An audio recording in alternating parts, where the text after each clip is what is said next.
Welcome to B A Karekar YouTube channel. आप सभी का स्वागत है आपके अपने YouTube channel B A Karekar में। मैं शिवम शुक्ला आप सभी दोस्तों का हार्दिक स्वागत करता हूं। दोस्तों, आज की वीडियो में हम बात करेंगे राजनीति शास्त्र के कुछ ऐसे महत्वपूर्ण प्रश्नों पर जो कि लगातार एग्जाम में पूछे जाते हैं और 2021 की परीक्षा में उनकी संभावना बहुत ज़्यादा है पूछे जाने की। तो वो कुल मिलाकर के 22 प्रश्नों का हमने कलेक्शन किया, इकट्ठा किया उनको, और वो आपके सामने प्रदर्शित करने जा रहे हैं। ठीक, बीए फर्स्ट ईयर के लेक्चर बहुत ही महत्वपूर्ण है। बीए फर्स्ट ईयर के फर्स्ट पेपर के ये प्रश्न होंगे। अब भैया यहाँ पे प्रश्न यह उठता है कि बीए फर्स्ट ईयर में जो पॉलिटिकल साइंस होती है उसका फर्स्ट पेपर क्या होता है, तो उसको पॉलिटिकल थ्योरी के नाम से हम जानते हैं। पेपर वन को क्या कहते हैं? राजनीति के सिद्धांत। तो पॉलिटिकल थ्योरी उसमें पहले पेपर के अंतर्गत पढ़ते हैं। दूसरे पेपर के अंतर्गत हम क्या पढ़ते हैं? National movement and constitution of India. इन दोनों से संबंधित हमने जो है सिलेबस आपका करवा दिया है, राजनीति के सिद्धांत।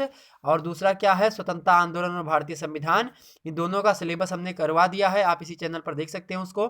ठीक है, और इससे संबंधित जो महत्वपूर्ण प्रश्न है इसको मैं करवाने जा रहा हूँ। मैं इसलिए ये वीडियो बना रहा हूँ क्योंकि अगर इस पे ज़्यादा लाइक व्यू आ जाते हैं तो मैं पूरा का पूरा सिलेबस आपको थ्योरेटिकल माध्यम में करवाने का प्रयास करूंगा राजनीति शास्त्र का। ठीक, तो ज़्यादा से ज़्यादा दबा के लाइक करिए और शेयर करिए वीडियो को, ताकि बहुत से ज़्यादा लोग इसको देख सके, मतलब ज़्यादा से ज़्यादा लोग देख सके, ताकि मैं वीडियो बनाने पर मजबूर हो जाऊँ कि हाँ पूरा का पूरा सिलेबस आपको करते हैं। ऐसे महत्वपूर्ण 22 प्रश्नों की ओर चले फटाफट शुरू करते हैं। पहला प्रश्न है आपके सामने मित्रों। पहला प्रश्न क्या है? पहला प्रश्न है कि प्रजातंत्र में मूर्खों का शासन होता है। प्रजातंत्र में मूर्खों का शासन होता है, यह कथन किसने कहा? तो यह कथन कहते हैं सर हेनरी मैन। किसने कहा है? सर हेनरी मैन ने कहा। जो प्रजातंत्र होता है यानी जो लोकतंत्र होता है जो हमारे भारत में इस समय चल रहा है, दुनिया का सबसे बड़ा लोकतंत्र कौन है? भारत है। और जो भारत में व्यवस्था चल रही है क्या है? मूर्खों का शासन होता है। तो प्रजातंत्र या लोकतंत्र क्या है? मूर्खों का शासन है। किसने कहा? हेनरी मैन ने कहा। ऑप्शन इसका सी करेक्ट है। अगला प्रश्न देखिए, प्रजातंत्र की सफलता के लिए आवश्यक है। प्रजातंत्र की सफलता के लिए क्या आवश्यक होती है? जनता में नैतिकता होनी चाहिए, यानी जनता जो हो नैतिक मूल्यों को जानती हो। साथ ही साथ राष्ट्रीय एकता होनी चाहिए, सभी जनता जो है अपने राष्ट्र के हित में कार्य करने के लिए अग्रसर हो। साथ ही साथ तीसरा एक उसमें मतलब प्रेस की स्वतंत्रता होनी चाहिए, स्वतंत्र प्रेस की व्यवस्था। अपने भारत में मीडिया को चौथा स्तंभ कहा जाता है। ठीक है, चौथा स्तंभ कहा जाता है संसद का। संसद के कितने स्तंभ होते हैं? दो ही मुख्य रूप से दो होते हैं, लोकसभा और राज्यसभा। तीसरा किसको कहते हैं? राष्ट्रपति को कहते हैं। ठीक है, तीसरा राष्ट्रपति को कहते हैं। और चौथा स्तंभ किसको कहते हैं? तो मीडिया को कहते हैं। ठीक है, ध्यान रखेंगे। आगे बढ़ते हैं, यानी प्रजातंत्र की सफलता के लिए सभी अनिवार्य होते हैं। राष्ट्रीय एकता, जनता में नैतिकता, स्वतंत्र की मतलब स्वतंत्र प्रेस जो होती है, मतलब उस पर दबाव ना हो किसी का। अगला प्रश्न देखिए, राजनीतिक दलों का होना आवश्यक होता है लोकतंत्र में। तो राजतंत्र में राजनीतिक दलों का होना कोई आवश्यक नहीं होता। राजतंत्र में राजा होता है, वो निरंकुश होता है। राजतंत्र निरंकुशता की एक प्रकार से क्या होती है, मतलब पहेली होती है। निरंकुशता होती है किसमें? राजतंत्र में। ठीक है, निरंकुश तंत्र राजतंत्र लगभग एक ही समान होता है। राजतंत्र कुछ ठीक भी हो सकता है, लेकिन निरंकुशता तो ऐसी शासन व्यवस्था है जिसमें हमेशा वही व्यक्ति राजा बना रहेगा, कोई दूसरा बनना भी नहीं चाहेगा कभी। ठीक है, और जनता की मांगों को स्वीकार नहीं किया जाता इसमें। जबकि जो लोकतंत्र होता है, लोकतंत्र में क्या होता है, आप अपनी मांग रख सकते हैं। जैसे ये CAA और NRC का आपने विरोध करा तो ये आप इसमें विरोध कर सकते हैं। कृषि कानून का आपने विरोध किया तो आप लोकतंत्र में थे तो कर दिया। आप चाइना में यही करे होते तो अब तक जो है क्या करते थे सरकार वहां की, चाइना की, तुरंत सोटा और लाठी चलवा करके सबको अंदर भेज देती थी। ठीक, तो राजतंत्र निरंकुश तंत्र तानाशाह में ये सब नहीं हो पाता। सन की तानाशाह कहा जाता है किंग जोंग को। ठीक है, वहां का कोरिया का है। तो कुल मिलाकर के लोकतंत्र में क्या होता है? राजनीतिक दलों का होना आवश्यक होता है। ठीक, अगला प्रश्न देखिए, लोकतंत्र की सफलता के लिए आवश्यक होता है स्वतंत्र प्रेस। ठीक है, क्या होना आवश्यकता होता है? स्वतंत्र प्रेस।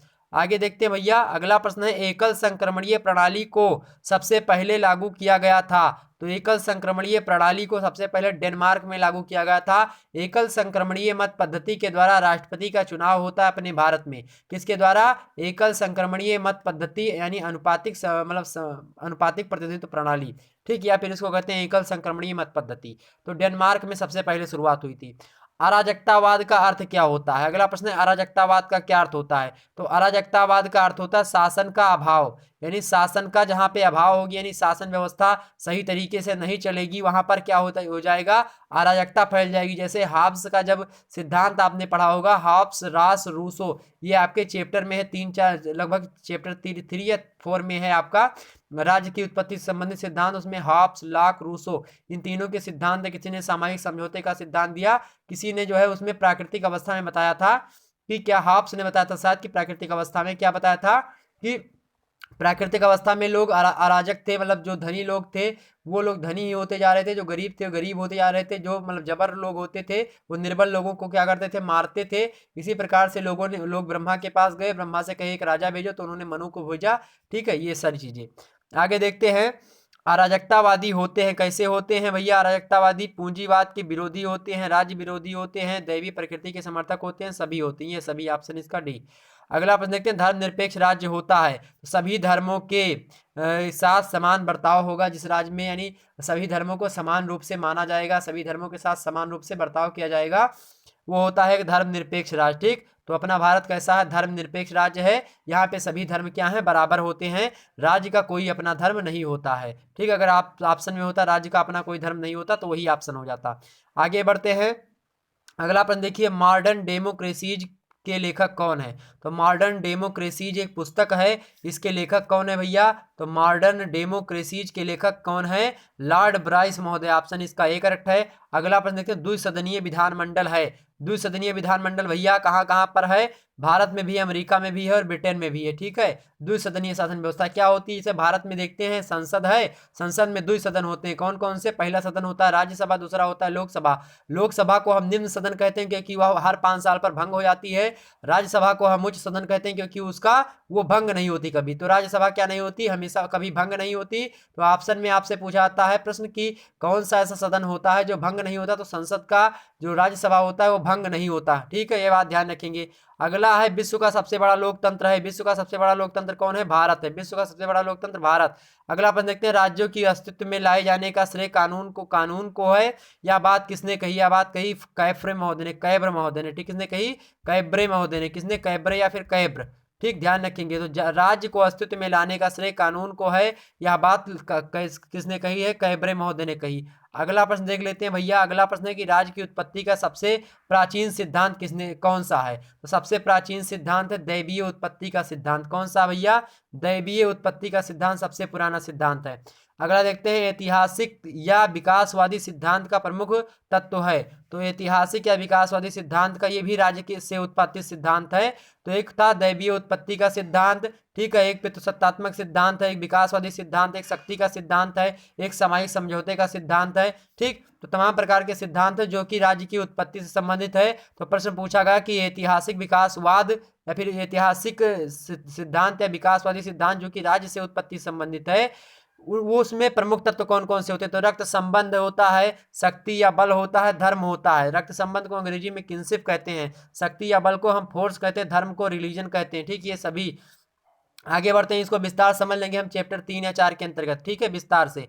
अगला देखते हैं, राज जीवन के लिए अस्तित्व में आया है, सच जीवन के लिए बना रहेगा, यह कथन किसका है? तो राज जो है वो जीवन के लिए अस्तित्व में आया है और सद जीवन के लिए मतलब अच्छे जीवन के लिए हमेशा बना रहेगा, यह कथन किसका है? अरस्तू का। प्रश्न आपसे पूछा जाता है कभी कभी एग्जाम में कि अरस्तू ने कितने देशों के संविधान का अध्ययन किया था? तो अरस्तू ने 158 देशों के संविधान का अध्ययन किया था। कितने देशों का? 158 देशों का के संविधान का अध्ययन किया था। ध्यान रखेंगे इतनी बात। आगे बढ़ते हैं, अगला प्रश्न, वैज्ञानिक समाजवाद के जनक कौन है? तो वैज्ञानिक समाजवाद के जनक है भैया कार्ल मार्क्स। कौन है? कार्ल मार्क्स है वैज्ञानिक समाजवाद के जनक। अगला प्रश्न देखते हैं भैया। अगला प्रश्न है आपका कि मनुष्य एक सामाजिक एवं राजनीतिक प्राणी है, यह कथन किसका है? तो मनुष्य एक सामाजिक एवं राजनीतिक प्राणी है, कथन किसका? अरस्तू का ही है। अगला प्रश्न, पॉलिटिक्स शब्द का प्रयोग सबसे पहले किसने किया? तो अरस्तू ने ही किया था पॉलिटिक्स शब्द का सबसे पहले प्रयोग। अगला प्रश्न, पॉलिटिक्स शब्द की जो उत्पत्ति हुई किस भाषा से हुई? ग्रीक भाषा से। मोस्ट इंपॉर्टेंट प्रश्न, ये प्रश्न जरूर 2021 में आपको देखने को मिल जाएंगे। अगला प्रश्न देखिए, राजनीति को राजनीति विज्ञान किसने कहा? तो विलियम गाडविन ने कहा। राजनीति क्या है? राजनीति शास्त्र जो है वो राजनीति विज्ञान है। तो राजनीति को राजनीति विज्ञान कहने वाले विद्वान हैं विलियम गाडविन। ध्यान रखेंगे। दी प्रोसेस ऑफ गवर्नमेंट पुस्तक के लेखक कौन है? आर्थर बेंटल। ह्यूमन नेचर इन पॉलिटिक्स पुस्तक के लेखक कौन है? ग्राहम वालास। अमेरिका के किस शहर को व्यवहारवाद का गढ़ बताया जाता है? शिकागो को। शिकागो को व्यवहारवाद का गढ़ कहा जाता है। ह्यूमन नेचर इन पॉलिटिक्स पुस्तक के लेखक ग्राहम वालास हैं। दी प्रोसेस ऑफ गवर्नमेंट पुस्तक के लेखक कौन है? आर्थर बेंटल। ठीक, ये बात ध्यान रखेंगे, इतनी बात ध्यान रखेंगे, बिल्कुल ध्यान रखेंगे। और व्यवहारवाद के साथ किस विचारक का नाम जुड़ा हुआ होता है? प्रश्न पूछा था तो रूसो का। ठीक, किसका? रूसो का नाम जुड़ा हुआ होता है। ठीक, इतनी बात ध्यान में आई। तो ये थे आपके सबसे महत्वपूर्ण आपके 22 प्रश्न लगभग हमने बता दिया था।